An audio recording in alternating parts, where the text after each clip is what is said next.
Last summer, Mario plus Rabbids Kingdom Battle came seemingly out of nowhere and became one of the Nintendo Switch's top games of the year. The unexpected combination of classic Mario characters, slapstick Rabbids, amazing music, and surprisingly deep gameplay struck a chord with critics and Switch fans alike, and both have been singing the game's praises ever since. When the Donkey Kong Adventure DLC was announced, many wondered how it would reflect on the base game. Would the new chapter be more of the same, or could the game benefit from some more banana-themed items and locations? I'll see what kind of shenanigans the Rabbids are up to now when I complete Mario plus Rabbids Kingdom Battle Donkey Kong Adventure. Hey everyone, and welcome back to another brand new episode of the Completionist DLC, a show in which I'm revisiting DLC that's been added to a game I have already completed. Guys, today I am so excited to talk about Mario plus Rabbids Kingdom Battle Donkey Kong Adventure. It's time to get our Kong on, baby. Get your Kong on is not a thing. Get your Kong on. Not a thing. Get your Kong on. Get your Kong on.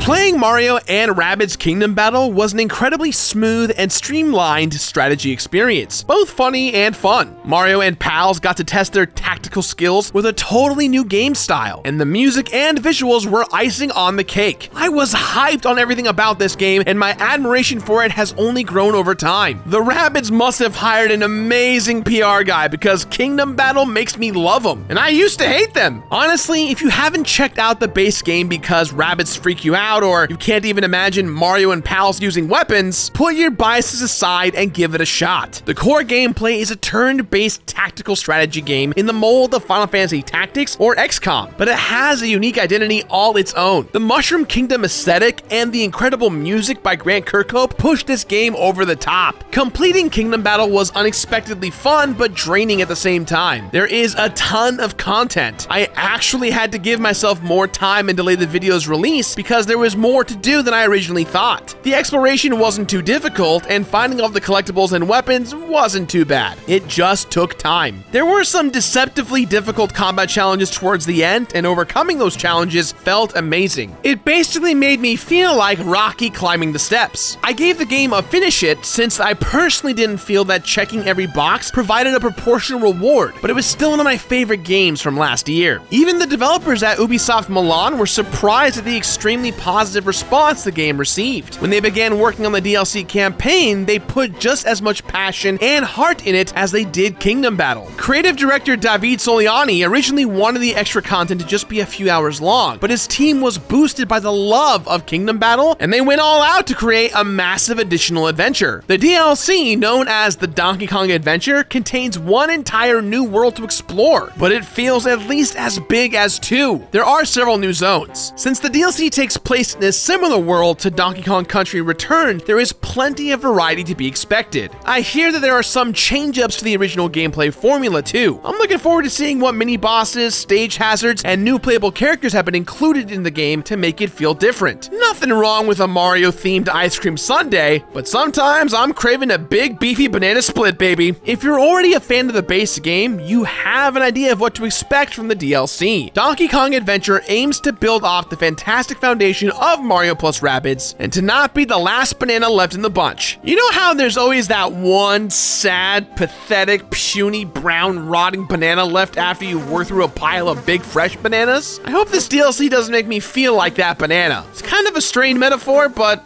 I think it works.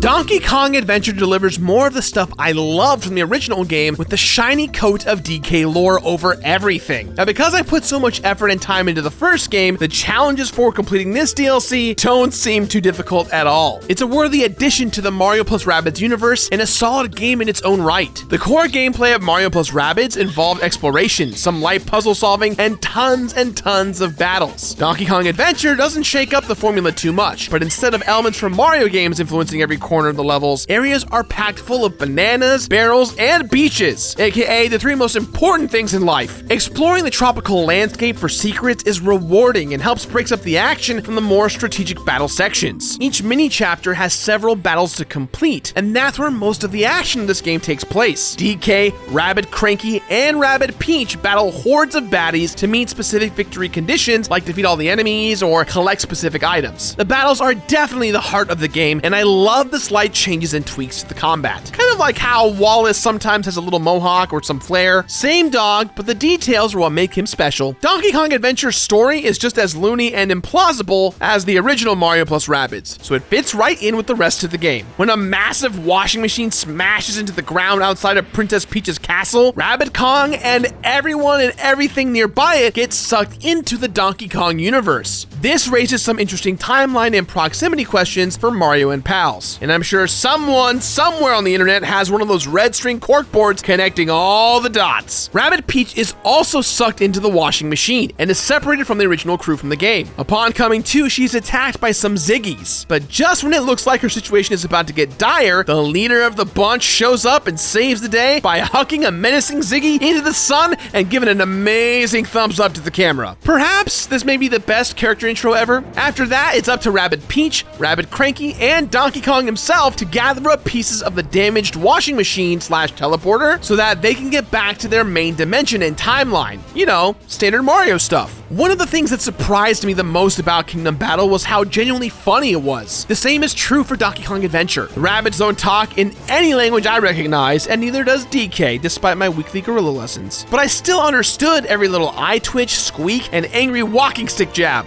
Watch it, Rabbid Cranky. You poke me with that shit, I swear to God. The story even gives Rabbid Kong a little more of an arc, if you want to call it that. And by the end of Donkey Kong Adventure, he's had some experiences with the original DK, and maybe they've learned to understand each other just that much more. Despite all their differences, they're able to share a laugh at the end of their adventures. Who knows, maybe we'll see Rabbid Kong in a Mario Tennis update or something. Fortunately, this DLC takes one of my favorite aspects of Kingdom Battle and takes it even further. The level design is full of flourishes that show how much Ubisoft was having fun by putting a twist on classic elements of the DK world. Instead of pipes, characters move through logs. Everything feels like it fits in, unlike my now infamous Tingle costume. There are bonus levels scattered throughout the overworld, and they're especially great at showcasing how much inspiration Ubisoft was drawing from the original Donkey Kong Country series. It's all there. The mine carts, the barrels, the upward mobility. Just setting foot on a rickety wooden stage was enough to give me the feels. Ultimately, it's the combat that sets Donkey Kong Adventure apart from Kingdom Battle. While there are only 3 characters to control in the DLC compared to the original's 8, Rabbid Cranky and the Big Kong himself have so many unique moves and weapons that it makes for a totally different experience. Rabbid Peach plays largely the same as she did in Kingdom Battle, but by placing her alongside 2 new companions, playing with her feels like opening a whole new barrel of monkeys. Am I misusing that simile? It doesn't matter. Of course, the star of the show is my main man, the Big Kong himself, the Gandhi of ground pounding, King K. rules Kryptonite, the baddest banana flinger around, Donkey Kong. His moveset is a total game changer and a welcome reinvigoration of an already great base formula. He can draw enemies in with his sweet bongo solo and then fling them away like empty Snickers wrappers. Everything DK does draws on his rich history, and it's epically satisfying to see the deep cuts Ubisoft makes with his moveset. Even DK's main weapon adapts to the setting. Rather than having a blaster like Mario or Luigi, Donkey Kong rocks a banana-shaped projectile that behaves like a boomerang. The developers had a lot of fun with the names and descriptions of DK's weapons, making many references to older games and characters from DK's long history. I particularly enjoyed the one that looks like Squawks the Bird. Pretty much every aspect of combat is designed to showcase DK's new skills. He has the amazing ability to pick up and throw practically any object in a level, including enemies. Combined with Rabbid Cranky's Stink Eye ability, which gives him a free shot if any enemy moves into range, DK can pretty much turn any enemy into a clay pigeon that Rabbid Cranky can blast out of the sky. Pull! The usual running from, bouncing on, and full body tackling enemies and allies returns from Kingdom Battle, but DK's tactical tosses make everything way more dynamic. Don't like how close a bad guy is getting to Rabbid Peach? Throw them across the map. I'll need all the firepower I can get my hands on, since Donkey Kong Adventure is basically like the Predator movie. Jungle setting, mysterious terrifying enemies, an extra jacked protagonist who doesn't speak English as well, or even at all. Come get some! You one ugly motherfucker.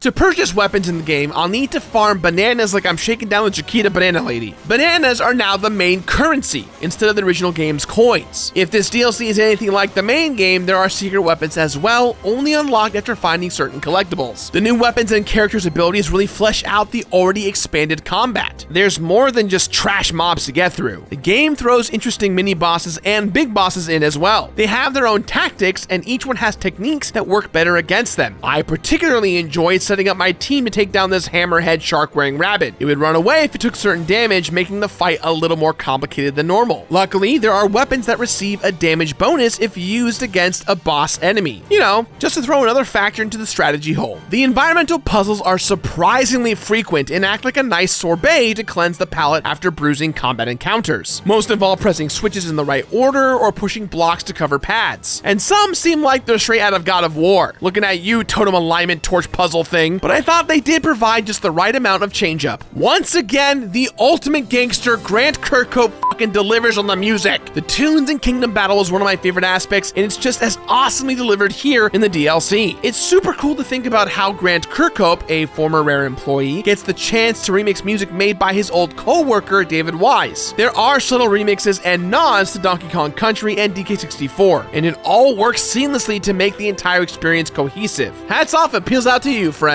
The details of Donkey Kong Adventure are easy to miss, but extremely rich and rewarding to those who observe. Jungle birds sing along to background music, and there are always rabbits messing around in the background. There's always something on screen happening, and it's always funny and looks awesome too. Completing this DLC involved fighting collectibles, finishing up the main story campaign by defeating the final boss, and working out how to complete the ultimate challenge maps. It's a good amount of stuff, but compared to the base game, it's a cinch. Not to say that it's short and sweet. There's still plenty of game to be had here, but it doesn't overstay its welcome. Unlike when Funky Kong crashed on my couch for a month, that I had to burn the couch. Donkey Kong Adventure takes what was wonderful about Kingdom Battle and adds a great spin to it. The new characters make battles way more dynamic and exciting, and even the returning Rabbid Peach plays differently because of her interactions with DK and Rabbid Cranky. The presentation is beautiful, and the music is as good as I could have ever hoped for. If every Rabbid invasion into another world turned out gameplay like it did for the Mushroom Kingdom and Kong Island, I say bring them on!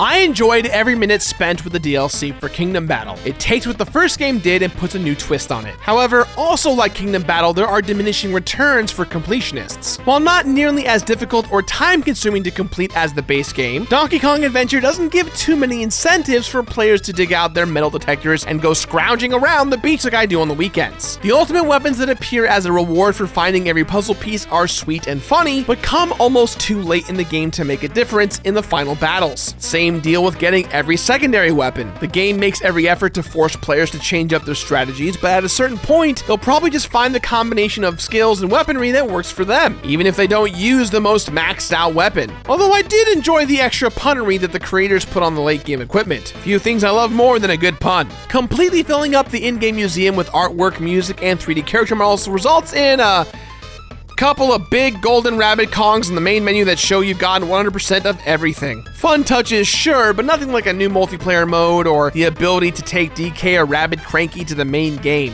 which honestly could have been amazing. Maybe next time? While I strategically navigated my way through the Donkey Kong Adventure DLC, there were 20 puzzle pieces found, 12 additional pieces of artwork unlocked, 14 new 3D character models earned, 15 more hours of total playtime, and one completionist who will never underestimate the power of potassium ever again. Yo, watching DK compact crates bigger than he is into volleyballs and then throwing them hundreds of feet to crush his enemies got me feeling like I need to eat a whole crate of bananas. When I first heard that there would be DK-themed DLC for one of my favorite Switch games, I was instantly hyped. After completing it, I'm happy to say that it does deliver. If you liked Kingdom Battle but wished it was a little furrier, DK Adventure is well worth your time. The new characters and locales make it feel almost like a brand new game, and I had a barrel blast making my way through. Games like Kingdom Battle show that taking risks can have amazing payoffs, even if the premise seems like it should never work. The Donkey Kong Adventure is a worthy DLC to an already amazing game.